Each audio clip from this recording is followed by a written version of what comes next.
Mas nós estamos com o ex-prefeito, ex-governador, ex-deputado federal, ex-ministro, não foi senador certamente porque não quis, é professor de Direito, Ciro Gomes. Doutor Ciro, por onde é que o senhor andava que nunca mais apareceu para conversar com a gente? Bom dia, Geraldo. Forte abraço a você. Mais uma vez, muito obrigado pela oportunidade que me dá de cumprimentar a gente querida do Recife, de todo Pernambuco, através da nossa regional do Recife. Garrafa na luta. Está na luta. Trabalhando aí pelo Fora Bolsonaro de manhã, de tarde, de noite e de madrugada. Está em Fortaleza agora? Estou trancado em casa. Eu não tenho a sua juventude mais, tenho que me proteger. Estou aqui há 74 dias trancado em casa, trabalhando, escrevendo, brigando na internet. Mas muito prazer em cumprimentá-lo de novo. O ministro estava aqui pensando o seguinte: com toda essa passagem por todos esses cargos no Executivo, no Legislativo, e tendo experiência de como funciona o Judiciário, eu queria uma opinião sobre como é que está vivendo esse clima de hoje, nesses três poderes, um puxa para lá, outro puxa para cá, um puxa para outro, puxa para cá. Quem está errando mais, o Executivo, o Legislativo ou o Judiciário? Veja, Geraldo, essa crise a gente precisa iluminar a compreensão dela, porque está pesando muito pesado nas costas do nosso povo. No presidencialismo, a tragédia é que quem dá o tom, o maestro, quem rege a orquestra, é o executivo, é o presidente da República, porque ele é o chefe de Estado. No presidencialismo se acumula o chefe de Estado e o chefe de governo. E nesse sentido, a crise de saúde pública, que é a pior da história do Brasil, nós já estamos aí com um luto para 38.406 pessoas, a números de ontem, né? No Pernambuco já morreram 3.453, no Ceará 3.820, enfim. E nós estamos em pleno pico, e o Ministério da Saúde é ocupado em desorientar a população com 23 militares, nenhum deles treinado para qualquer coisa de saúde. Né? O Brasil hoje projeta, Geraldo, entre 80 e 120 mil mortes até agosto. E a gente aqui, vendo político, recomendar remédio na televisão, que é um negócio que isso não faltava mais nada para o fim do mundo. Depois você tem uma crise econômica, que é produto de uma história, o corpo econômico brasileiro já vinha muito mal, e agora está tendo uma parada cardíaca. Nós já destruímos 5 milhões de postos de trabalho entre janeiro e março. 860 mil carteiras assinadas foram dados baixo em abril, que é o CAGED, nunca houve nada parecido. O pedido por seguro-desemprego é o dobro do número normal, e isso caminha para a economia brasileira cair entre 6% e 11%. Ontem saiu o estudo do Banco Mundial que a economia vai cair 8%. Só para você ter uma ideia, o pior momento da vida brasileira foi com a Dilma, o país caiu 3,2% no ano e 3,5% no outro. Então nós estamos aí nos aproximando de 20 milhões de desempregados, e a destruição da renda e o genocídio, a destruição das empresas. Até hoje, 70 e tantos dias depois da emergência, o crédito não chega porque o governo não sabe o que fazer, não tem plano, não tem projeto e não conhece o Brasil. Entregou R$1 trilhão para os bancos sem botar nada na lei, os bancos emprestam juros muito baratos. Resultado, como não tinha nada na lei, os bancos não emprestam nada, ou quando vão emprestar, faz exigência de garantia, de contrapartida, de seguro, diabo que é inviável, e não tendo carência também é inviável pedir um empréstimo. O resultado, os bancos estão empossando esse dinheiro, e no fim da tarde, todo o dinheiro que sobra no caixa dos bancos, eles emprestam para o governo, no juro do governo, que é o maior do mundo. Isso é um crime em que, na hora da tragédia econômica que está destruindo as nossas empresas, os bancos estão ganhando dinheiro. E não faltando mais nada na saúde e na economia, o governo abre esse azar e essa confusão, confraternizando com quem quer censurar a imprensa, fechar o Supremo, fechar o Congresso Nacional, e agitando milícias incrustadas dentro das PMs. Enfim, olha, não é brincadeira. Eu nunca esperava ver, com a minha vivência de mais de 40 anos, de perto vendo as coisas do Brasil, que nós chegássemos a essa situação tão grave. Doutor Ciro, nós temos para conversar com o senhor hoje aqui Fernando Castilho, Igor Marcel e Romualdo de Souza. Eu quero lhe fazer mais uma pergunta e passar para eles. A gente está na expectativa de que surja uma vacina para a gente voltar a viver. Dizem que a gente talvez nunca mais vai viver do jeito que vivia antes. Mas se a vacina chegar, é a nossa grande esperança. E não é fácil sair vacina, e eu estou me lembrando disso porque a dengue não tem vacina para ela. E a primeira vez que eu ouvi falar em dengue foi quando o prefeito Ciro Gomes vinha visitar o Recife, fazer um contato aqui com o prefeito, que eu não me lembro de quem era, mas me lembro que o senhor era prefeito lá. Joaquim Francisco. E não veio porque estava com dengue. Ou veio com dengue. Eu sei que foi a primeira pessoa com dengue que eu vi falar na minha vida foi o senhor. E até agora não saiu uma vacina para dengue, não é isso? É isso. A nossa vacina para dengue não saiu ainda porque é uma doença que não existe no primeiro mundo. No mundo onde se faz uma aposta em pesquisa, em ciência e tecnologia, que é muito caro. Mas como a pandemia da Covid atingiu os países ricos primeiro do que os países pobres, né, a partir da China, que já se pode considerar um país rico, mas explodiu na Europa e nos Estados Unidos. Então hoje, Geraldo, a notícia boa é que tem 8 pesquisas que já estão na terceira fase, algumas delas, de testes em humanos. Uma delas, que é a inglesa, do Reino Unido, está sendo testada no Brasil, com voluntários que podem se inscrever, eu acho que é a Universidade de Oxford, de maneira que o domínio técnico dessa vacina, o domínio científico, eu acho que estará mais ou menos conquistado ali pelo fim do ano. É evidente que daí do domínio técnico, para vocês alcançar a escala de produção industrial, aos bilhões, e aí vamos ver como é que a humanidade vai tratar esse assunto, se vão cobrar caríssimo ou se vão...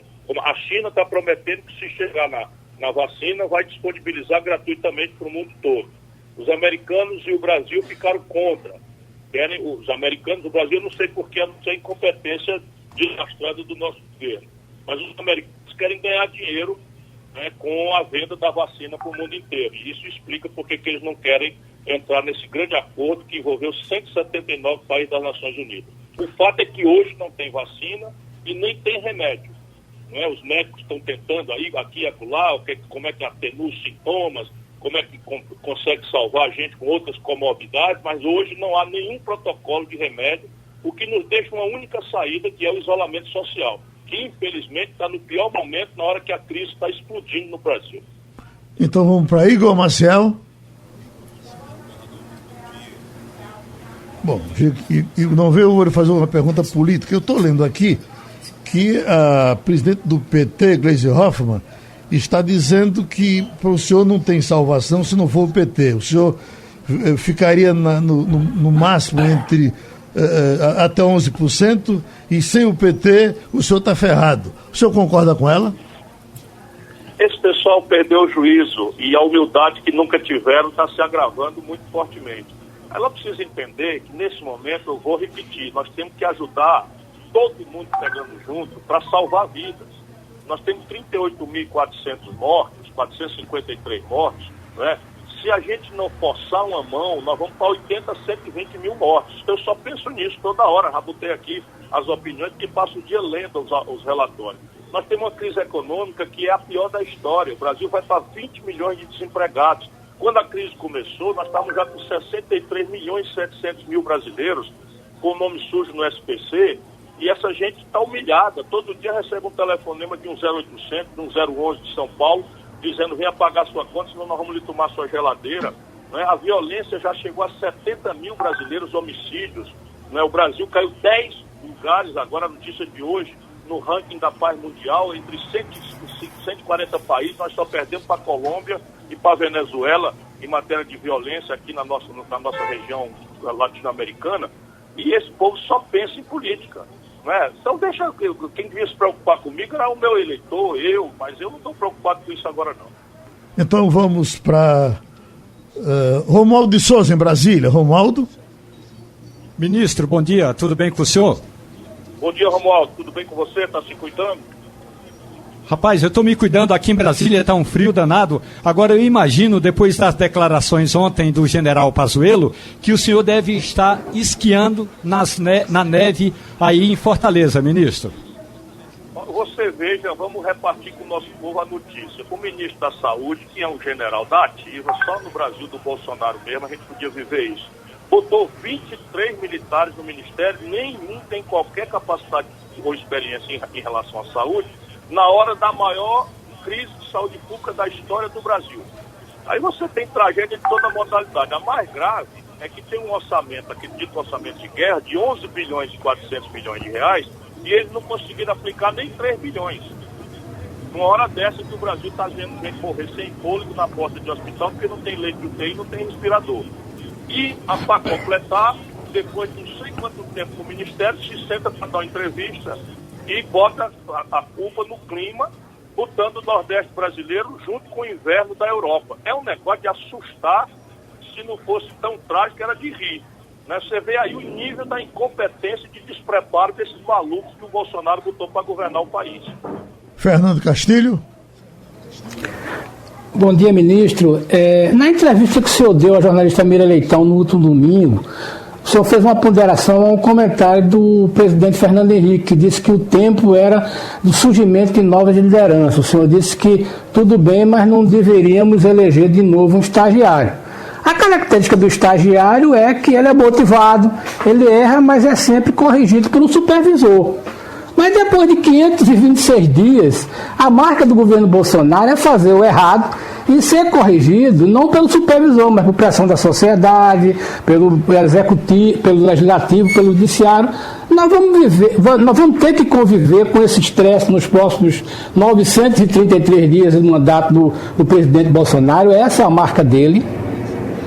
Olha, Fernando, se depender de nós, do PDT, do PSB, da Rede, do PV e do Cidadania, né, dois desses partidos são presididos por pernambucanos, a Cidadania do Roberto Freire, o outro, o PSB do meu amigo Carlos Siqueira, né, que é do saudoso amigo Eduardo Campos. Nós estamos agarrados tentando produzir uma saída jurídica, democrática, dentro do rito constitucional, que é o impeachment.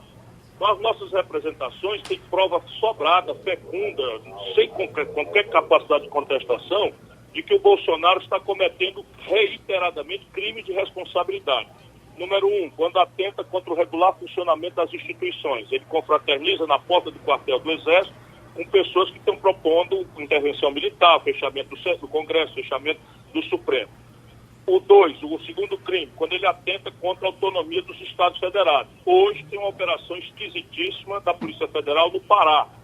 E a Polícia Federal, manipulada pelo Bolsonaro, só está saindo contra governantes que contrariam a vontade do Bolsonaro. Não é? Claro que qualquer mal feito tem que ser punido, não interessa quem seja. Mas na medida que o Bolsonaro assumiu o controle da Polícia Federal, ele atenta todo dia. Ele mandou sequestrar respiradores comprados pelos estados, para dar exemplos práticos. Então ele cometeu esse segundo crime. Terceiro, e o mais grave de todos, ele atenta contra a saúde pública. Na medida em que ele, na contramão dos organismos internacionais, da comunidade científica, ele desestimula o isolamento social por gestos e palavras. Quando ele próprio vai para a padaria sem máscara, não é? Ele está passando uma desorientação que é responsável, inclusive, por ter sido recebido uma representação nossa do PDT no Tribunal Penal de Haia. Eles receberam a nossa representação e vão apurar, né, daqui a pouco nós vamos saber se eles vão fazer o inquérito ou não, o cometimento de genocídio, que é a exposição de milhares, centenas de milhares de pessoas à morte. Esse é o terceiro crime. E o quarto é a obstrução da justiça. Quando ele tenta apropriar a Controladoria da União, a Procuradoria-Geral da República, humilhando o procurador, anunciando que vai dar uma vaga do Supremo, saindo de uma visita sem marcar, dizendo que o homem vai arquivar o inquérito do qual ele é investigado, ele também comete o crime de obstrução da justiça para proteger a família de bandidos que ele tem e os amigos, como ele confessou naquela reunião trágica. Eu estou recebendo aqui uma pergunta que vem de São Luís do Maranhão. O Arda que pergunta: estamos assistindo várias operações da Polícia Federal com supostos desvios na compra de equipamentos hospitalares. As operações têm em comum serem estados com governadores opositores a Bolsonaro. O senhor desconfia de que essas operações sejam dirigidas a esses governadores, a esses opositores, ou tem traquinagem deles mesmo? Eu desconfio não, Geraldo. Eu tenho certeza por uma razão concreta. Eles montaram uma operação aqui em Fortaleza. E foi um vexame muito grande que a Justiça Federal, inclusive, deu um grande cagaço, né, no Controlador-Geral da União, que é um picareta do Exército. Né? Conheço o Bolsonaro, está quebrando a hierarquia, botou aqui na Controladoria-Geral da União, e o camarada pegou. Aqui os governadores e os prefeitos trabalham juntos. E são orientados do consórcio Nordeste, todos juntos. E são orientados por uma comunidade científica que é presidida pelo maior cientista brasileiro hoje em matéria de saúde, que é o neurocientista Nicoleles. Pois bem, para além disso, todas as decisões são tomadas num grupo de trabalho que envolve o Tribunal de Justiça, o Ministério Público, a Controladoria da União, convidados pelo governador e pelo prefeito. E aí, pelas tantas, uma parte dos respiradores que foi comprado ganhou a licitação, a tomada de preço, pelo prazo, porque evidentemente todo mundo sabe que isso é urgente, uma firma. E essa firma não entregou no prazo. E aí, resultado, a prefeitura distratou, como está previsto no contrato, e exigiu a devolução da primeira parcela e eles devolveram. E isso a gente já estava feito quando esse picareta, que deve ser tipo esse ministro da Saúde, um analfabeto picareta, resolveu denunciar como controlador da União aqui para a Polícia Federal. A Polícia Federal pediu autorização do juiz federal, o juiz deu, foram investigar com imprensa, com o diabo, chegaram lá, não tinha um centavo federal no assunto, e todas as providências já tinham sido tomadas contra um mau fornecedor, e a prefeitura não teve nenhum prejuízo, nem o povo do Ceará. Resultado, o juiz mandou arquivar e deu um esporro bastante duro neles, e nós vamos processar esses vagabundos. Portanto, eu sei muito bem, né, e essa foi a primeira operação. Agora, se o governador ou o prefeito do Rio de Janeiro, e o governador do Rio de Janeiro parece que está enrolado mesmo, né, porque a mulher enrolada lá com o negócio de receber dinheiro, com a firma que fraudou, que superfaturou. Eu quero que quem tiver rabo de palha que queime. Né? Agora no Pará, também eu duvido que o governador do Pará vá roubar com o negócio de respirador. E qual é o problema que o Bolsonaro usa? É que respirador, num país sem lei como o nosso, virou sujeito à lei da oferta e da procura. Então você comprava um respirador e ele tem 10 ou 20 ou 30 tipos de respirador, não é? Mais sofisticado, menos sofisticado, com um parafuso a mais ou 10 parafusos a menos, enfim, que funciona com bateria por dentro, que não funciona. Então não dá muito para comparar alho com bugalho, nem bugalho com tesoura. E aí eles aproveitam isso e lançam a suspeita, porque o preço dos respiradores, quando explodiu a pandemia e o Brasil não tem respirador, tem que importar do estrangeiro, aconteceu que os respiradores subiram de preço 4 vezes. Era 30, 25 mil reais, virou 50 mil, 70 mil, 90 mil, 200 mil, dependendo do tipo. E o Bolsonaro está claramente manipulando as instituições da República para perseguir adversários. Igor Maciel. Governador, muito bom dia.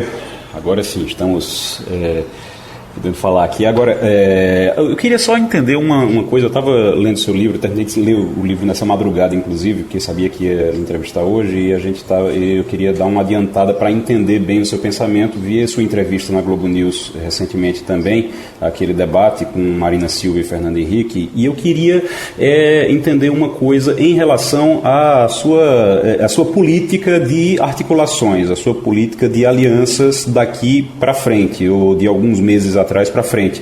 O senhor o PDT tem alianças com o Democratas, por exemplo, na Bahia, em Salvador, tem alianças com o PSB, tem uma aproximação com o PSB, tem aproximação com o PCdoB, deixou o PT de fora, mas sua proposta, e a proposta que está no livro também, é uma proposta de união nacional. Tem quem não possa participar dessa união de acordo com o que o senhor escreve, de acordo com o que o senhor planeja para o futuro? Marcel, meu irmão, obrigado aí pela oportunidade. Nós temos que distinguir nesse monte de confusão em que está atolado e sofrendo o povo brasileiro, duas urgências. A primeira urgência pede a união de todo mundo. Eu vou repetir porque não me sai da cabeça, não é? Salvar vidas. Hoje tem 38.406 mortos no Brasil. Do jeito que a coisa vai, nós vamos chegar a 100 mil, 120 mil mortos. Então, tudo que a gente puder unir todo mundo para forçar uma mão para que a gente mude essa política genocida, estamos juntos, não tem que pedir carteirinha, nem história, nem contradição política de nenhuma natureza. Salvar empresas e empregos. É o genocídio do emprego, é a destruição do tecido produtivo brasileiro, e tudo que a gente puder fazer para forçar o governo a oferecer um plano, para a gente botar defeito, fazer sugestão, aplaudir, mas não existe nenhum plano. Só para você ter uma ideia, na agenda conservadora, o déficit público, Geraldo e Maciel, vai hoje, desse ano, para 670 bilhões de reais. O pior número da história foi 130 bilhões, e quando eles disseram que a Dilma quebrou o Brasil, foi 36 bilhões. Então você está vendo que estão quebrando o país, e isso compromete os próximos anos, se a gente não tomar providência. Então todo mundo tem que estar junto Não é? Se tiver compromisso com o trabalhador, com o emprego, com o investimento público, com a regularidade dos serviços públicos, de saúde, de segurança, etc., que estão ameaçados. Terceiro, salvar a democracia nessa escalada autoritária. Então, nessas três agendas, salvar a vida, salvar empregos e empresas e salvar a democracia, todo mundo junto. Não tem que pedir carteirinha, não tem que cobrar coerência política de ninguém. Porém, tem duas coisas que na hora própria, que não é agora, nós temos que apartar a conversa. Nós temos que humildemente fazer uma pergunta e abrir um debate. Quanto mais respeitoso possível, melhor, porque isso não quebra prato, não destrói ponte, mas se for na canela, é na canela, porque o PT, a burocracia do PT não respeita ninguém. Então vamos lá, precisamos entender por que nós chegamos no Brasil a esse fundo do poço. Se a gente não entender isso, não entender a doença, não tem remédio que cure, que tire o Brasil desse atoleiro. Então, nós cá no Nordeste não estamos culpados dessa tragédia, mas lá em São Paulo, onde nasceu o lulopetismo, 70% do povo votou, tendo dado muitas vitórias no passado ao PT, votou no Bolsonaro.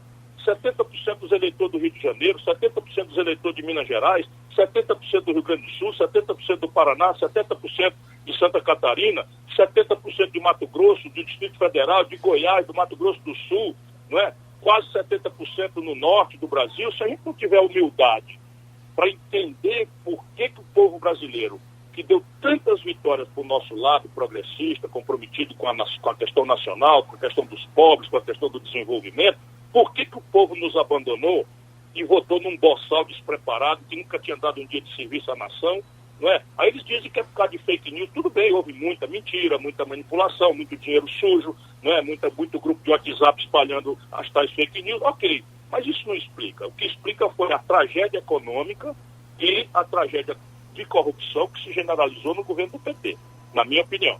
Segundo, como é que nós vamos tirar o Brasil disso? Se tem um buraco na conta desse tamanho, não vão pagar os funcionários. Então nós temos que ter uma condição de diminuir a despesa e aumentar a receita. Isso é óbvio. E aí o óbvio no Brasil é enfrentar o sistema tributário mais desigual e perverso do mundo. O Brasil é o único de 2 países que não cobra imposto sobre lucros e dividendos das empresas. Não é dinheiro de dentro das empresas. É quando a empresa tiver o lucro que ela distribuir para fora da empresa, para botar no bolso do empresário, qualquer pessoa de classe média paga 27,5% de imposto de renda. No Brasil, o barão não paga nem um centavo. Né? A tributação sobre as grandes heranças nos Estados Unidos, que eles vivem imitando, é 29% a menor alíquota. No Brasil é 4%. Não estou falando de classe média, estou falando de herança acima de 5 milhões de reais. O imposto sobre patrimônio no Brasil não existe. Se você cobrasse 0,5%, não é?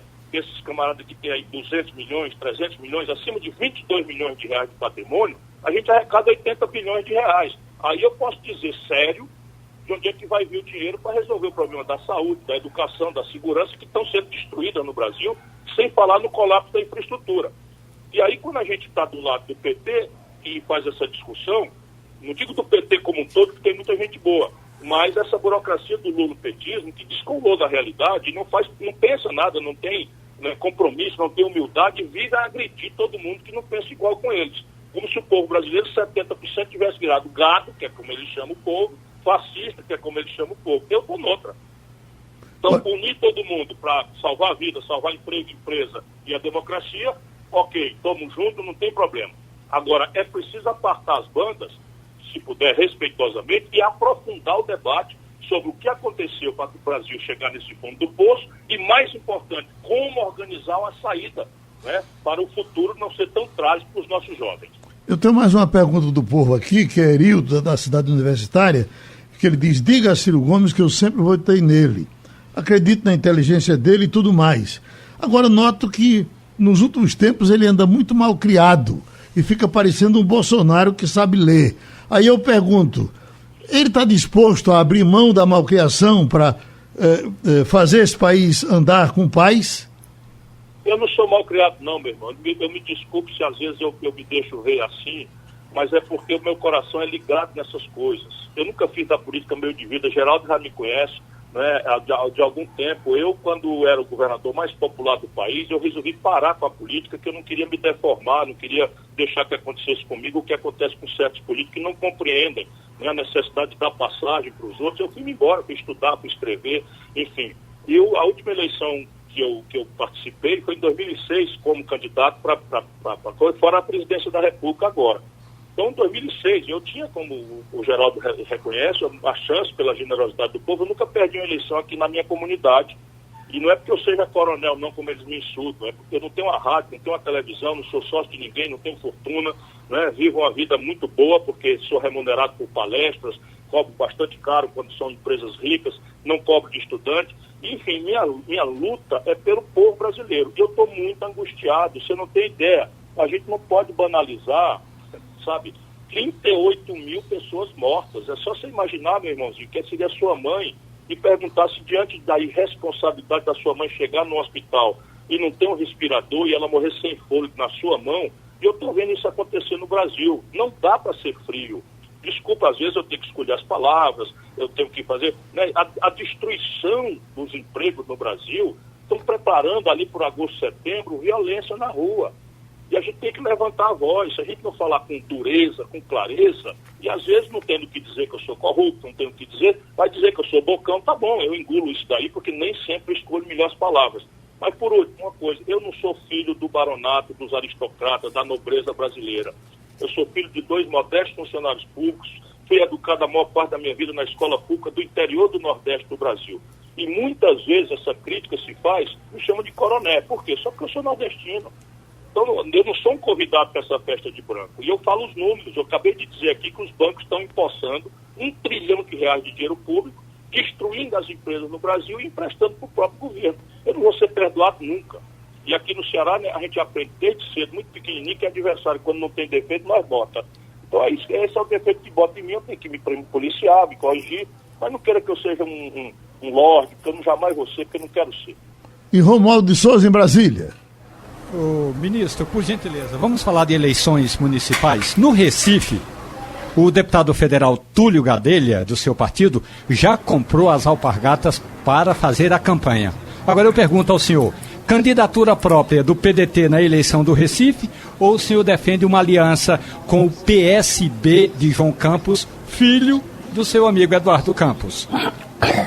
Veja, Recife tem essa sorte, esse privilégio, não é, de ter a possibilidade de escolher entre 2 grandes talentos, não de Pernambuco, mas do Brasil. É claro que eu puxo a brasa para a sardinha do Túlio Gadelha, que é, sem favor, essa nova geração, o mais brilhante, o mais qualificado dos nossos quadros. Ele está maduro, ele conhece a realidade do Recife, ele tem uma condição de oferecer, mantendo o que está bom, uma inovação, né, um outro olhar sobre as questões concretas do povo, que é o que, afinal de contas, vai estar em debate. Como é que está funcionando a saúde pública, agravado por essa pandemia? Como é que está funcionando o transporte público, a mobilidade dos trabalhadores? Quantas horas um trabalhador do Recife, né, passa dentro de um ônibus sem ninguém pagar nada para ele, para ir, para voltar do trabalho? Né? Ver como é que a gente faz creche, porque não é razoável mais que a mulher seja penalizada dupla jornada de trabalho e não tenha com quem deixar o filho, que é uma agenda importante que o Túlio tem capacidade de liderar. Portanto, a nossa orientação da direção nacional é que nós lancemos candidatos próprios em todas as capitais e grandes cidades. Porque nisso nós vemos também um segundo motivo relevante para o voto. Nós precisamos derrotar o Bolsonaro, né, para que ele tome uma lição e mude de rumo.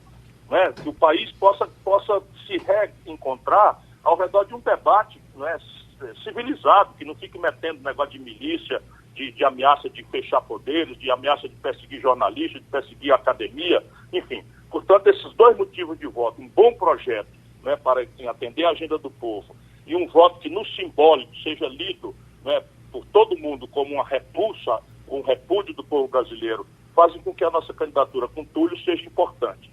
Essa candidatura, entretanto, ela vai acontecer no ambiente em que nós estamos construindo uma grande aliança nacional com o PSB, não é, que tem sua mais importante célula no Brasil, em Pernambuco, já desde a memória do grande inesquecível brasileiro Miguel Arraes, que eu tive a honra e o privilégio de ser amigo, fui recrutado para o PSB por ele, passando por essa figura que nos faz muita falta pela habilidade, pela capacidade revelada de bom parlamentar, de bom executivo, que era Eduardo Campos, e que a fatalidade nos deixou, né, com essa perda irreparável, né, e com a Rede, que é o partido da Marina Silva, e com o PV, que é presidido pelo Pena. Esses 4 partidos estão costurados costurando uma aliança no Brasil inteiro. Portanto, sim, a candidatura própria do Túlio, mas ela vai ser construída em diálogo com esses companheiros dos outros partidos. Doutor Ciro, eu quero lhe agradecer. Aquele telefone que o senhor me deu, eu tentei o tempo todo, não consegui falar com o senhor, e consegui com o seu João Carlos Paz Mendonça, que finalmente conseguiu o seu telefone e me deu, e nós estamos conversando agora. Então ele está lhe mandando um abraço de algum lugar que ele está ouvindo a gente. Então, felicidade em receber esse abraço também de seu João Carlos Paz Mendonça. Pense num brasileiro que eu dá valor. Cabo enterrou um bico no Sergipe, mas é um pernambucano de coração e agora virou um nordestino, cearense também, porque nós aqui temos uma gratidão imensa, porque ele virou um dos grandes e modelares empregadores do povo do Ceará. Um abraço forte para ele e vou mandar meu livro, viu Geraldo? Vou mandar para você e para João Carlos Paz Mendonça, que o livro, né, já está à venda, mas vocês não precisam comprar na amazon.com.br. Um abraço muito grande ao ex-ministro Ciro Gomes. Saudade de você. Felicidade.